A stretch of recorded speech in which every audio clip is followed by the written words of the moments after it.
Welcome to me ఇంటి వంట. ప్రతిరోజు సరికొత్త రుచులతో మిమ్మల్ని ఎంతగానో అలరిస్తున్న మీ ఇంటి వంట ఈ రోజు కూడా చక్కటి రుచులతో స్వాగతం పలుకుతుంది. మరి అవేంటో చూడాలంటే మీ ఇంటి వంటకి స్వాగతం పలకాల్సిందే. ప్రతి వారం సరికొత్త సిరీస్ తో మీ ముందుకు వస్తున్న మీ ఇంటి వంట ఈ రోజు కూడా సరికొత్త సిరీస్ తో రెడీ అయిపోయింది. అదే 60s అండ్ 16s వంటల్ని.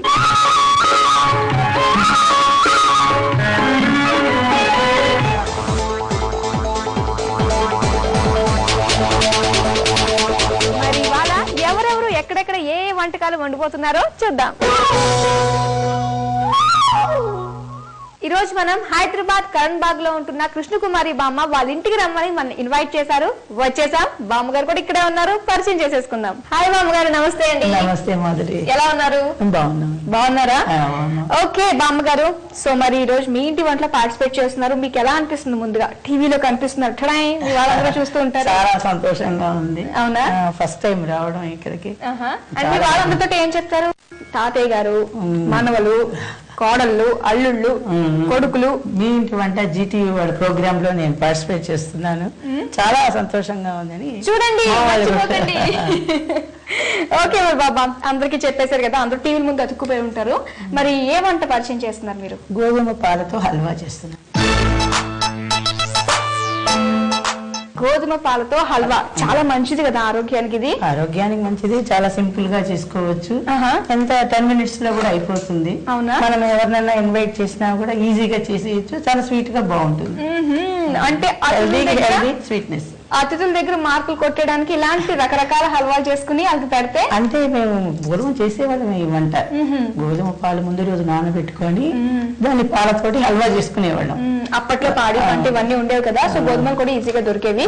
సో వాటితో తయారు చేస్తున్నారనమాట గోధుమ పాలతో హల్వా. బామ్మ, మనకు కావాల్సిన పదార్థాలు: నానబెట్టిన గోధుమలు, పంచదార, నెయ్యి, ఫుడ్ కలర్, జీడిపప్పు, ఇలాయచీ.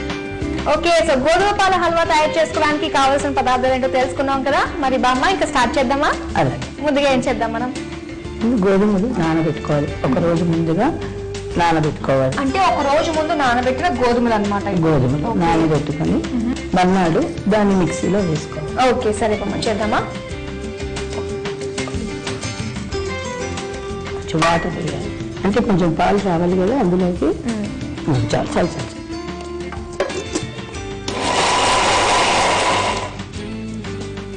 ఇంకా నలగాలి కదా? కొంచెం నలగాలి. కొంచెం మెత్తగా అయ్యి పాలు వస్తుంది ఇందులోకి.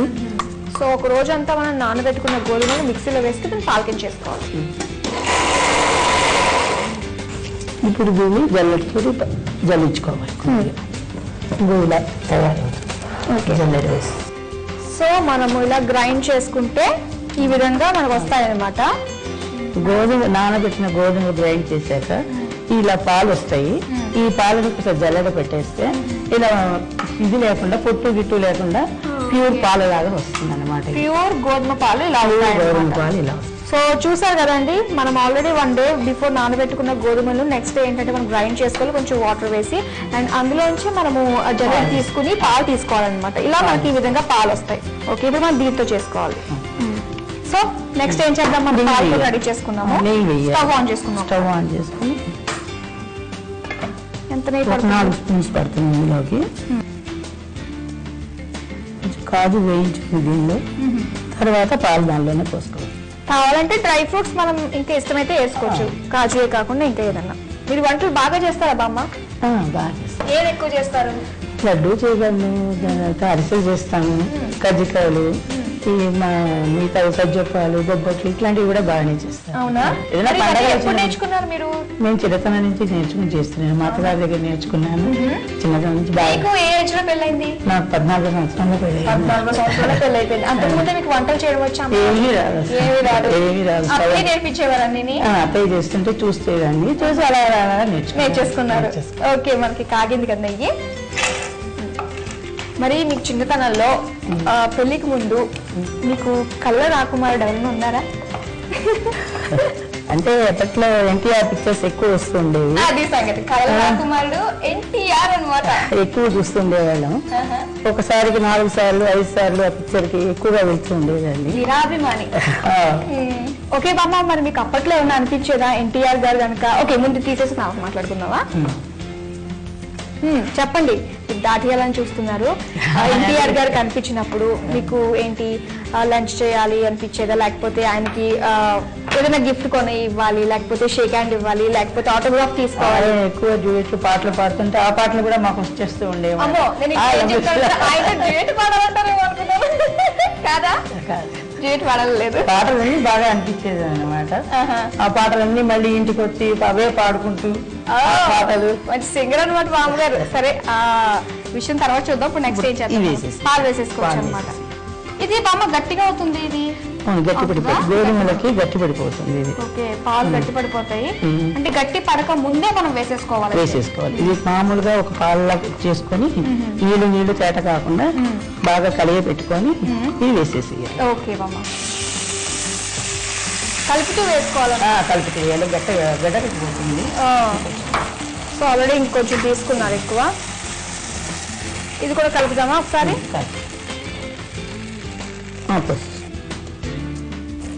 ఇలా కలుపుకుంటూ కప్పుకు కప్పు పంచదార వేయాలన్నమాట. ఇది కలుపుతూనే పంచదార కూడా వేసేసుకోవాలి. ఈ పంచదార ఎంత వేసుకోవాలి మనము? ఒక కప్పు పాలకు కప్పు పంచదార వేసుకోవాలి. మనం కప్పు కంటే ఎక్కువ తీసుకున్నాం కాబట్టి హాఫ్ వేసుకోవచ్చు. హాఫ్ వేసుకుంటే సరిపోతుంది.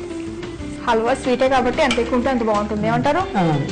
ఇందులో కొంచెం కలర్ కలుపుకోవాలి. మీరు తిప్పుతూ ఉండండి. నేను కొంచెం వేసుకుంటే సరిపోతుంది. చెప్తారా? కొంచెం వేసుకుంటే. బామ్మ, ఇంకేంటి ఎన్టీఆర్ గారి కబుర్లు? మరి పాటలు పాడుకోవాలి, డ్యూయెట్లు అంటే ఆయన నటించిన డ్యూయెట్లో మీరు పాటలు పాడాలి అని చెప్పేసి అంటారు కదా. ఇది ఎన్టీఆర్ గారి పాట, మీకు ఇష్టమైన పాట, ఎప్పుడు పాడుకుండే పాట, ఒక పాట పాడండి. అంటే ఇప్పుడు అంతగా ఏమి రాదు కానీ మామూలుగా అన్నమాట పాట అయితే పాడాలి. అవునా? సినిమా పాట, ఎన్టీఆర్ గారి పాట అయితే కష్టమా? సరే, అయితే అన్నమాచార్య కీర్తన పాడతారా? నేను కలుపుతాను, మీరు పాట పాడండి. పీఠ రూపిణి మాంబాయి శ్రీ రాజరాజేశ్వరి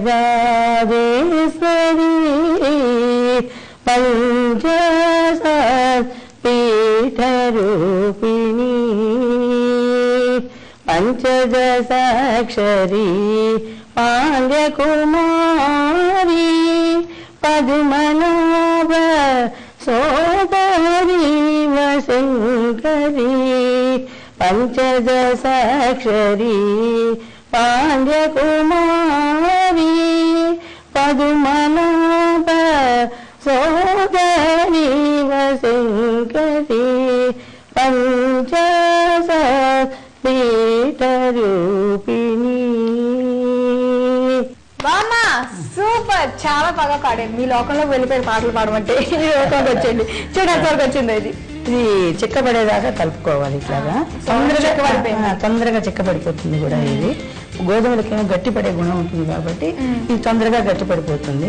దీంట్లో పైన కొంచెం ఇలాచీ పౌడర్, నెయ్యి వేసేసుకున్నాం.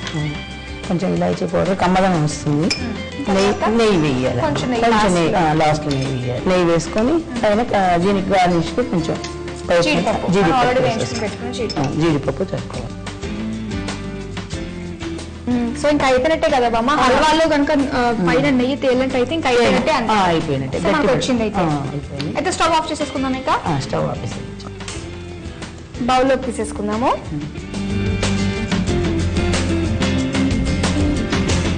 గోధుమ పాల హల్వా రెడీ. చూసి చెప్పు మాకు ఎలా ఉందోనా? సో అంతకంటే ముందుగా మనం వేసుకి చెప్దాం. Okay okay.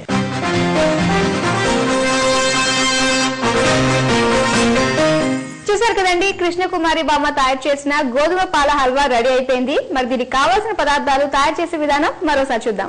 గోధుమ పాల హల్వా తయారు చేసుకోవడానికి కావాల్సిన పదార్థాలు: గోధుమలు, చక్కెర, నెయ్యి, జీడిపప్పు, ఇలాచి, ఫుడ్ కలర్, గోధుమ పాలు.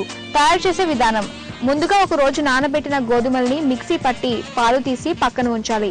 ఇప్పుడు స్టవ్ వెలిగించి ప్యాన్ పెట్టి 4-5 టేబుల్ స్పూన్ల నెయ్యి వేసి అది కరిగాక జీడిపప్పు వేసి వేయించి పక్కకు పెట్టుకోవాలి. తరువాత అదే ప్యాన్ లో 1 కప్పు గోధుమ పాలు, 1 కప్పు పంచదార, ఫుడ్ కలర్, 2 టేబుల్ స్పూన్ల నెయ్యి వేసి బాగా కలిపి బౌల్లోకి తీసుకుని వేయించిన జీడిపప్పుతో గార్నిష్ చేసుకోవాలి. అంతే, గోధుమ పాల హల్వా రెడీ.